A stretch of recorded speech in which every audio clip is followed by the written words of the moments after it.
Amigos y hermanos, buenas noches. Gracias al Señor por la bendición que nos da en este tiempo de poder culminar este estudio bíblico. Nos encontramos ya en la clase número 6. Gracias al Señor porque hemos podido ir analizando diferentes cuestiones de este hermoso libro, Jonás. Vamos a empezar con una palabra de oración. Le pido a nuestra hermana Génesis que nos dirija. Oremos, mis hermanos. Bueno, mis hermanos, buenas noches. Vamos a orar para poder comenzar con este estudio bíblico y que sea de provecho para cada uno de ustedes. Bueno, amado Señor Jesús, bendito Padre, bendice esta hermosa noche, Señor Jesús, a cada uno de mis hermanos que están aquí, papito lindo. A las personas que aún no se han conectado, Padre mío, las que se puedan conectar, Padre, a través de este medio que nos beneficia, Señor Jesús, para poder saber más sobre tu palabra, Señor Jesús, tener más conocimiento sobre ti, papito lindo. Bendice este hermoso momento, Señor. Esta palabra, como te dije, sea de provecho para nuestra mente, Señor. Danos más sabiduría y entendimiento, Padre. A nuestro hermano pastor que nos está dirigiendo igual, Señor, tú le has dado esa sabiduría, Señor Jesús, para poder guiarnos hacia tu palabra, Señor. Así diciendo, Señor, empezamos este hermoso estudio bíblico en tu dulce nombre, tu llamado Espíritu Santo de Dios. Amén, amén. Amén. Gracias, hermano. Bien, bienvenidos. Bienvenida a Raquelita, Andrés, a la familia de nuestra hermana Lilia, la familia de la hermana Yolanda, bienvenidos. Estamos, gracias al Señor, ya en este último estudio y como siempre hemos dicho, ni 6 estudios, ni 20 estudios, ni un año de un estudio formal agota el estudio amplio de la palabra de Dios. Lo que estamos dando es apenas un escalón, una gradita más, para que nosotros vayamos profundizando en diferentes tiempos, en un estudio personal, en un estudio formal, el discipulado de la iglesia, podamos ir avanzando en el estudio de la palabra. ¿Sí? Entonces, vamos a avanzar, mis hermanos, para ahorita compartimos la pantalla y nos habíamos quedado, estamos en Jonás capítulo 1, ¿sí? Nos habíamos quedado en el capítulo 1, verso 9. Habíamos comentado que Jonás, en medio de una situación muy difícil, ¿qué es lo que pasó? Se identificó como tal: soy hebreo y temo al Señor Dios del cielo que hizo el mar y la tierra. Sí, ya comentamos esta parte y lo que pues comprendimos un poco más es acerca de la identidad de nuestro Señor. Obviamente aquí se responde a dos preguntas. ¿Quién eres tú?, le dicen a Jonás. ¿Y quién es tu Señor? Jonás responde ahí: temo al Señor Dios del cielo que hizo el mar y la tierra. Temo al Señor Dios del cielo que hizo el mar y la tierra. Entonces, como podemos apreciar, aquí tenemos las dos identidades, de Jonás y del Señor. Ya les había compartido todos los formatos que hablaban acerca de estos dos puntos de aquí. Por favor, que lo lean, que lo analicen, y eso es para su propio provecho. Bien, entonces, a partir del verso 10, vamos a ver a partir del verso 10. Jonás ya está en el barco, está huyendo de la presencia de Dios, según él, ¿no? O sea, como que Dios no podría estar en diferentes lugares. Su concepción de Dios de pronto se le limitó como producto de su pecaminosidad. Empezó a perder discernimiento espiritual, producto de su desobediencia. A partir del verso 10 hasta el verso 16, podemos tener una aplicación muy práctica para nuestras vidas, partiendo de una pregunta. ¿Cómo podemos sobresalir de las crisis que vienen a nuestras vidas? ¿Cómo podemos salir de los problemas, de las crisis, de las tempestades que empiezan a arrasar nuestra vida? En este caso, sabemos de que la causa de la tormenta fue la desobediencia de Jonás, ¿ya?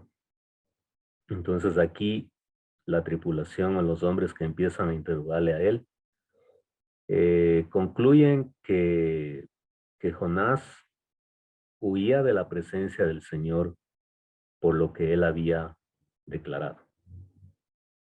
Jonás está huyendo de la presencia del Señor. El testimonio, la confesión de este hombre, sí, hizo que se levantara toda esta tormenta, es lo que estamos viendo. Entonces, la causa de la gran tormenta que estaba viviendo esta embarcación con toda su tripulación era la desobediencia de Jonás. Entonces, ya hemos visto también que, de acuerdo a la Biblia, en Romanos, nos habla acerca de que la paga del pecado es muerte, ¿sí? Eso pues, como un repaso, Romanos 6:23, miren ahí está subrayado porque la paga del pecado es muerte. Entonces, desde ese principio que no, o sea, que no tiene lugar geográfico, no está limitado por el tiempo ni por cierta clase de sociedad. Este principio se aplica para todos los seres humanos. Y en este caso, como estamos viendo la vida de Jonás, lo que podemos ver es que la pecaminosidad de él, que se pudo ver en su rechazo a ir a predicar a Nínive, trajo una consecuencia. ¿Cuál fue el efecto? ¿Cuál fue la consecuencia? Una tormenta severa. Miren ahí, verso 13.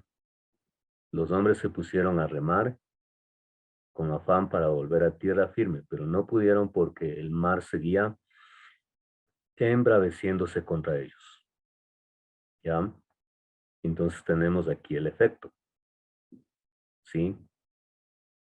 El efecto de la desobediencia de Jonás. Todos a punto de morir. Bueno, entonces, ¿cuál es la solución? Tenemos la causa, la desobediencia, el efecto, la tormenta, a punto de matarlos. ¿Cuál fue la solución? Verso 15 al 16. ¿Cuál era la solución?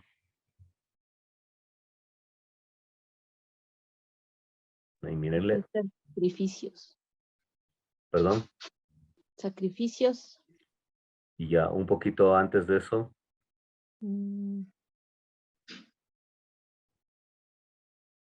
Lanzarlo al mar. Lanzar al Jonás Jonás. al mar. Entró en furia. Esa fue la solución. ¿Sí? Tomaron a Jonás y lo lanzaron al mar y fíjense lo que pasó. Todo se calmó. O sea, la solución fue la expulsión y el abandono del pecado para la tripulación y para Jonás mismo, ¿no? ¿Sí? Entonces, vamos una vez más. Tenemos la causa. ¿Cuál es la causa? La desobediencia. Tenemos el efecto, la gran tempestad a punto de matarlos. Entonces, ¿qué debemos hacer para restituir, para calmar la tormenta? Verso 15 al 16. deshacerse o expulsar al mar a Jonás, que en este caso simbolizaría deshacernos de o alejarnos o quitar de nuestra vida todo tipo de pecaminosidad. ¿Sí? Entonces, mientras el pecado esté en la persona y no lo abandone, no lo expulse, no lo confiese, no se arrepienta, ¿qué va a pasar? Vamos de picada. Ya, entonces, ejemplo de eso fueron los reinos del norte y del sur. Como habíamos visto anteriormente, la decadencia en cautividad del reino del norte y la decadencia en cautividad del reino del sur. Entonces, hubo desobediencia de parte de los reyes de turno, que involucraron o incentivaron al pueblo a cometer la idolatría. No todos aceptaron, ¿no? No todos aceptaron. Luego vienen las consecuencias, momentos difíciles, castigo, cautiverio. Y luego viene la restitución, el volverse a Dios después de la cautividad. Entonces esa trama, ese principio de orden que se va dando de causa, efecto y solución, es lo que también podemos ver en algunos ejemplos, ¿sí?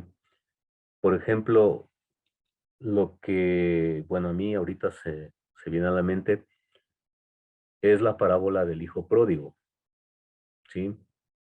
Lucas 15, ¿no? Ahí tenemos la parábola del hijo pródigo. Entonces, el hijo pródigo también es o sea, el tema que estamos hablando ilustra, ¿sí? Lo que trae la desobediencia.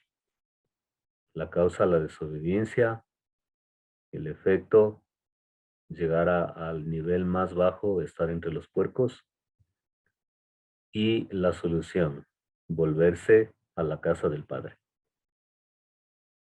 Ya, entonces, el caso del hijo pródigo, la parábola del hijo pródigo ilustra la vivencia de Jonás, la vivencia de la tripulación de la que nosotros estamos viendo. ¿Sí? ¿Pueden dar otro ejemplo de esto? Algo similar a lo que vemos ahí, del hijo pródigo, causa, efecto, solución. ¿Pueden dar un ejemplo?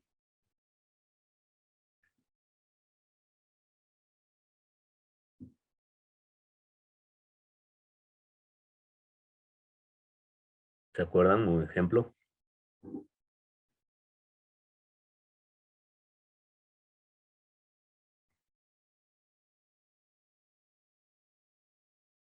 Nada.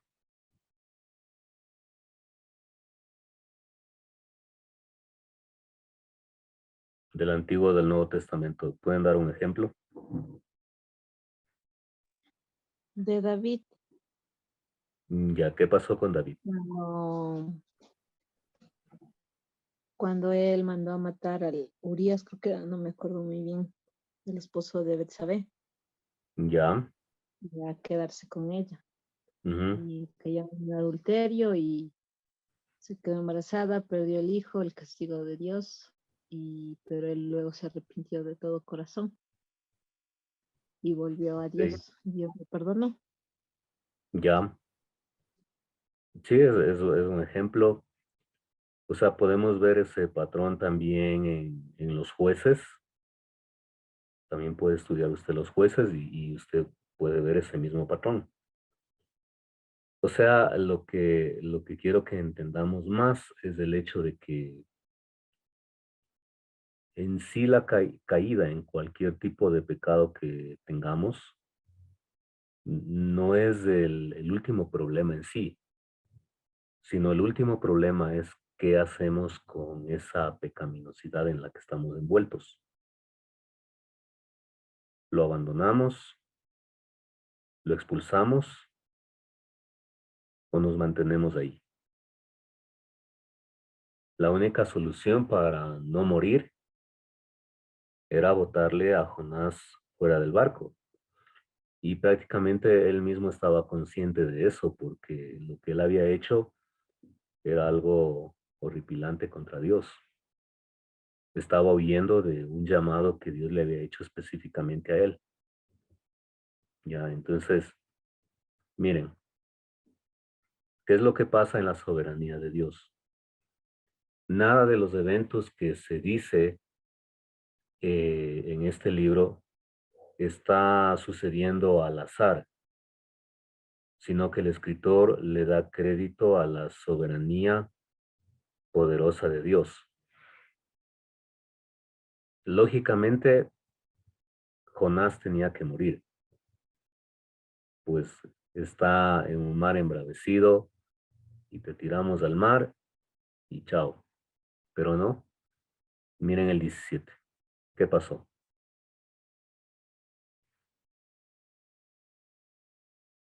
Vino a disposición un gran pez, no una ballena, y se lo tragó a Jonás. Y Jonás estuvo en el vientre del pez 3 días y 3 noches. Miren ahí.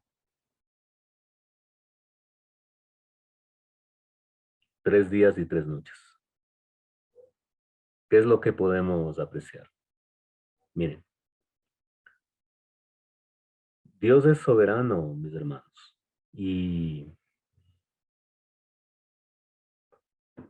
lo que podemos ver en la escritura, no solamente en el caso de Jonás, es que Dios tiene misericordia, compasión, tiene gracia aún de los hijos más rebeldes que él pueda tener. ¿Sí? Entonces, en este caso, este gran pez entra en escena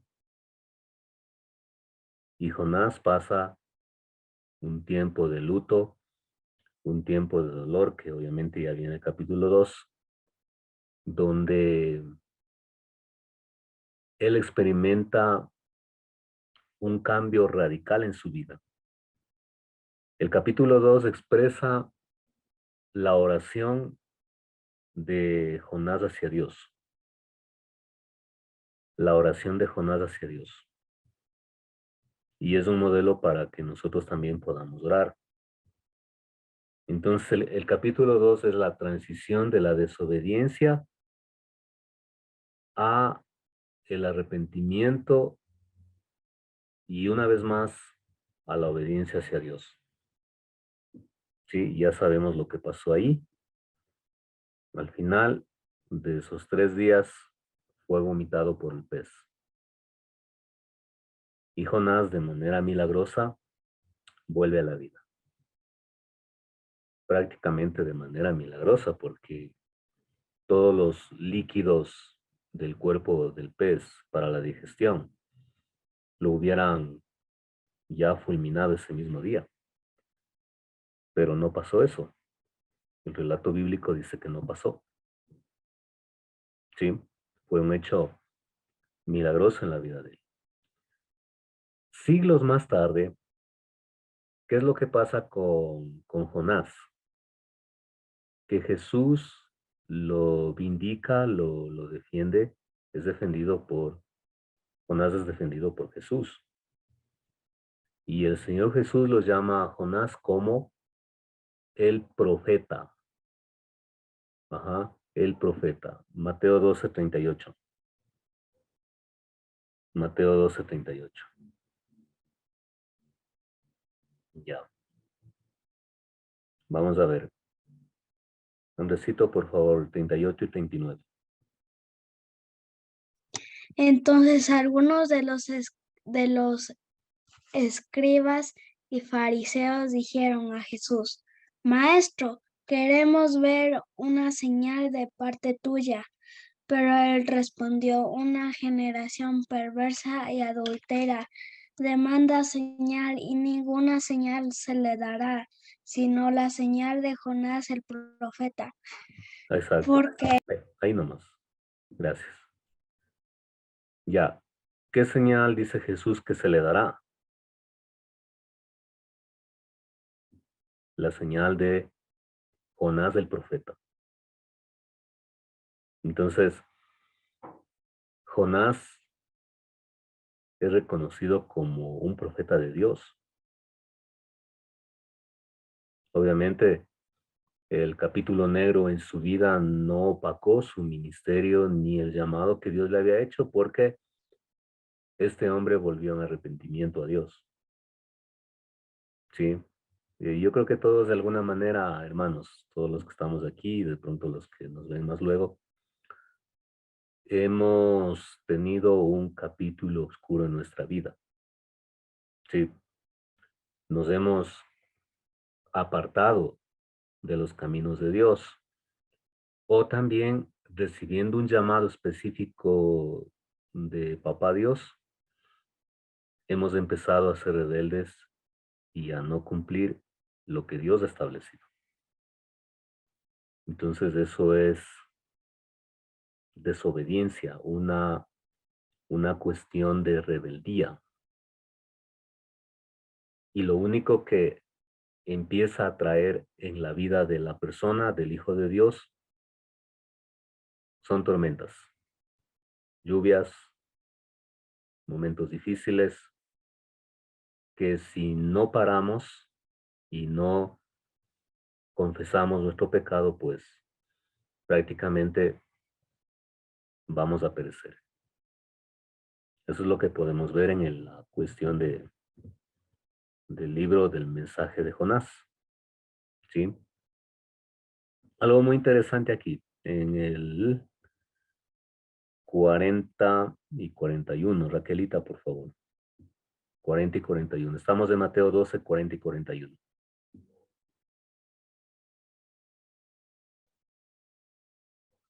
¿Sí se encuentra?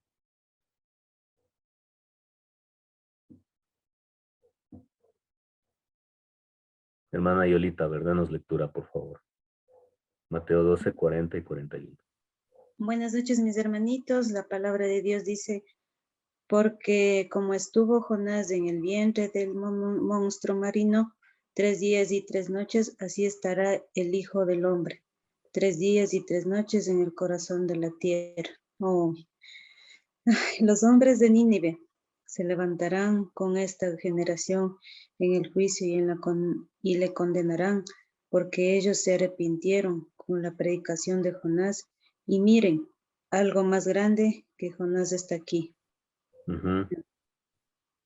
Mire la cita que hace el Señor Jesús con relación a Jonás. Lo hace de una manera histórica, ¿no? Como estuvo Jonás en el vientre del monstruo marino.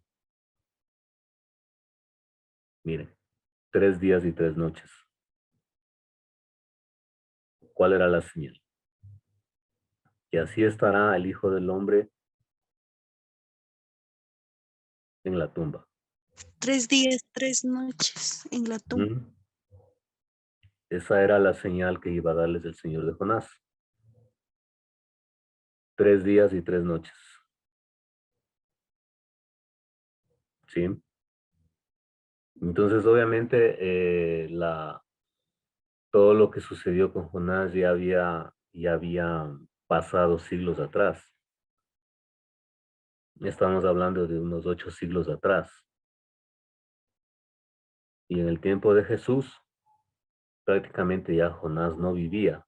La gente contemporánea de Jonás tampoco. Entonces, ese relato toma un nuevo significado y Jesús, a más de eso, les dice que los hombres de Nínive siendo gentiles, tuvieron un corazón arrepentido.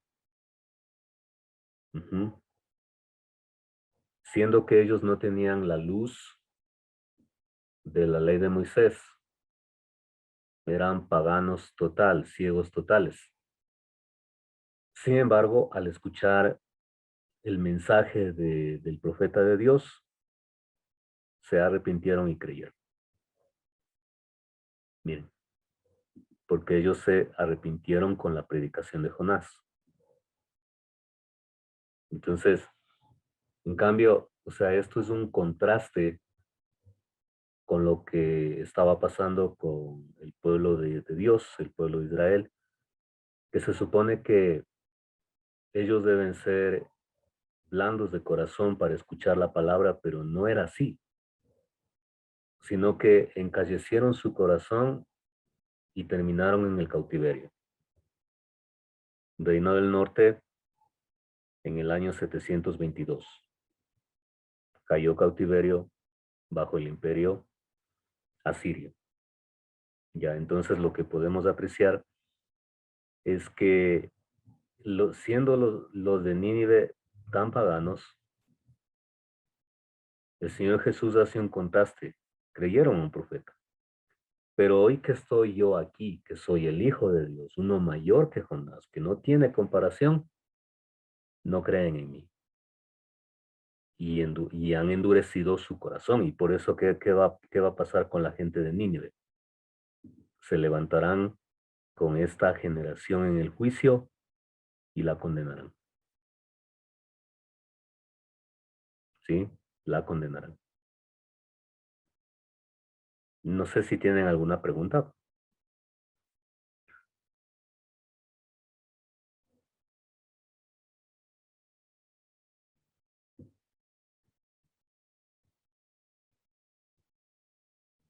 Bien, vamos a ver 5 claves del libro de Jonás. Pueden haber más, ¿no? Pero vamos a ver 5 claves que tenemos en el libro de Jonás.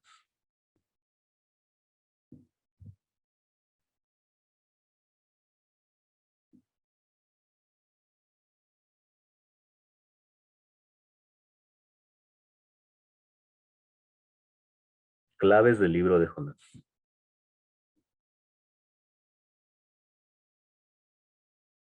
Bien, hermana Lilia, la primera. Por favor, le lee. Primera clave. Buenas noches con todos y hermano pastor. La gracia de Dios recibida debe ser deseada para, para las demás naciones. Ok. La primera clave.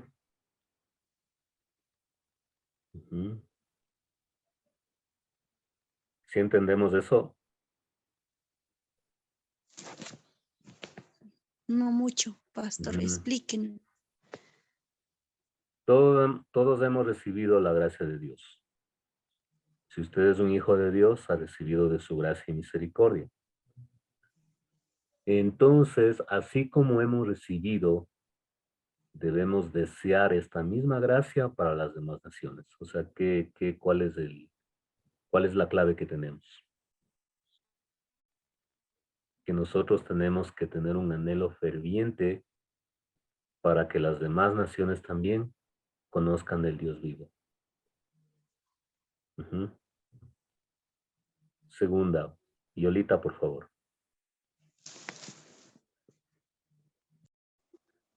Dice, Dios desea que todas las naciones lo adoren. Exacto. Dios O desea sea, que todas las naciones lo adoren. o sea, todo el mundo, ¿no es cierto? Porque somos la creación de Él, todo el mundo. Sí. Lo que podemos apreciar es que, obviamente, Jonás era parte del pueblo de Israel, el pueblo escogido por Dios. Pero no por eso en el corazón de Dios estaba que solamente ellos adoren su nombre, sino también los de Nínive y todas las poblaciones circundantes y conocidas en ese tiempo. Y lo que podemos apreciar es que justamente por esa razón es enviado el profeta Jonás a Nínive. ¿Sí? Pastor, una pregunta ahí. Entonces, quiere decir que nosotros, como ya hemos recibido la gracia, somos responsables de que debamos, o sea, llevar la palabra de Dios a que ellos también conozcan. Así es. Otros que no conocen a Dios todavía. Así es. Ajá. Somos responsables y debemos desear con fervor que esa misma gracia que hemos recibido también llegue a otras personas. Por eso tenemos que estar involucrados en la obra evangelística. no solamente calentar bancas. Por eso cuando estudiamos la palabra nos va confrontando y entendemos de una manera más plena qué es ser cristiano. Solita la tercera.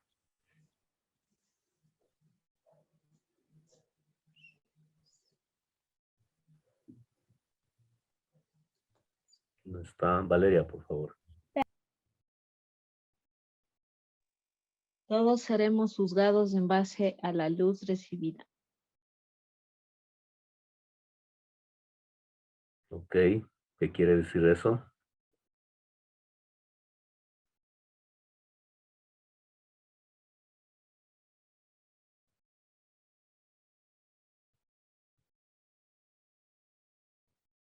Hay gente que nunca ha tenido acceso a la Biblia y nunca ha escuchado el nombre de Jesús. Entonces, ¿cómo van a ser juzgados ellos? ¿Y cómo van a ser juzgadas las personas que tuvieron la persona de Jesús, que tuvieron la Biblia en su idioma? La clave número 3 es que todos vamos a ser juzgados en base a la luz recibida. Vamos a ir explicando. La cuarta, Andresito.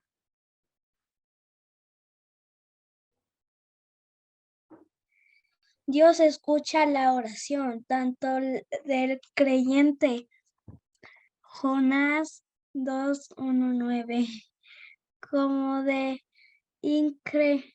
Jonás 3:5-10. Como del incrédulo. ¿Ya? Y vamos a la quinta.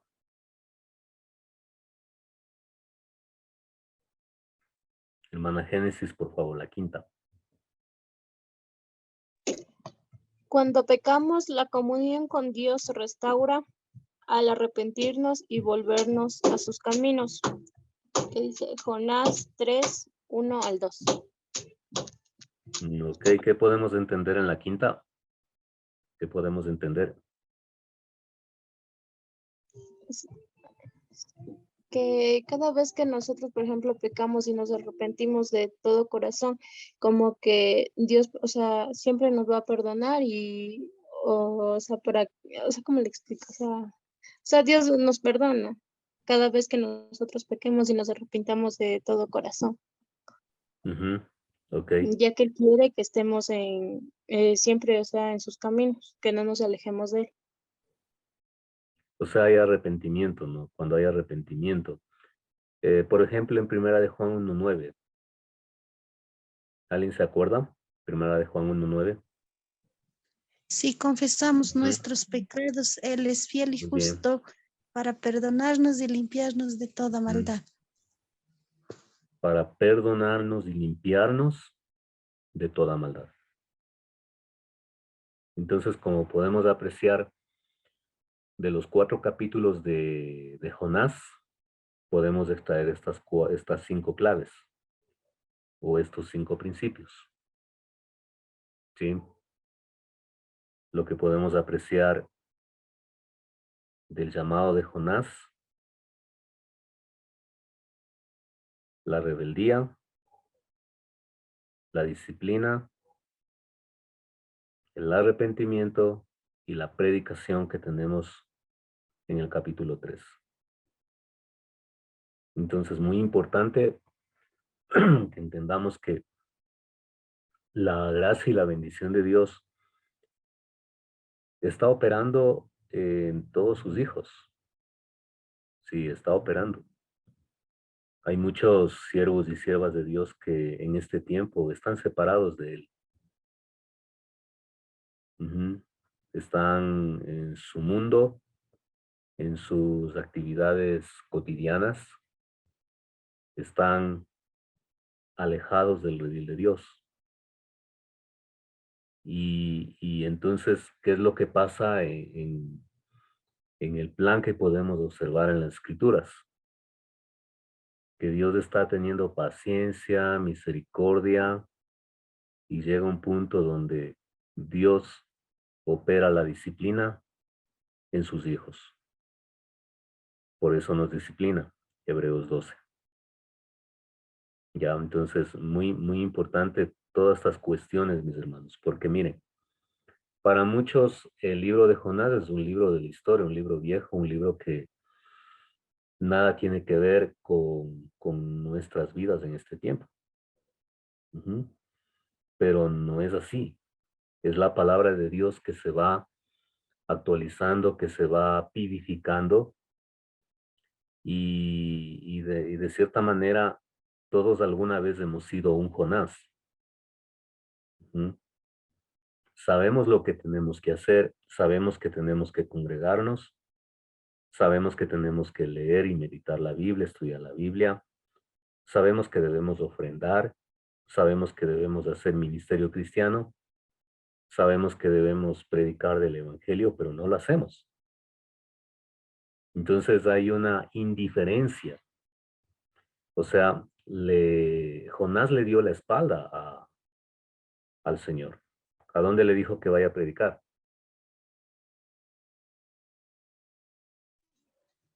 A Nínive, ¿Y a dónde se fue él? ¿Rumbo a dónde se iba él? a Jope, Tarsis. Ujú. Bajó a Jope y cogió una nave para irse a Tarsis.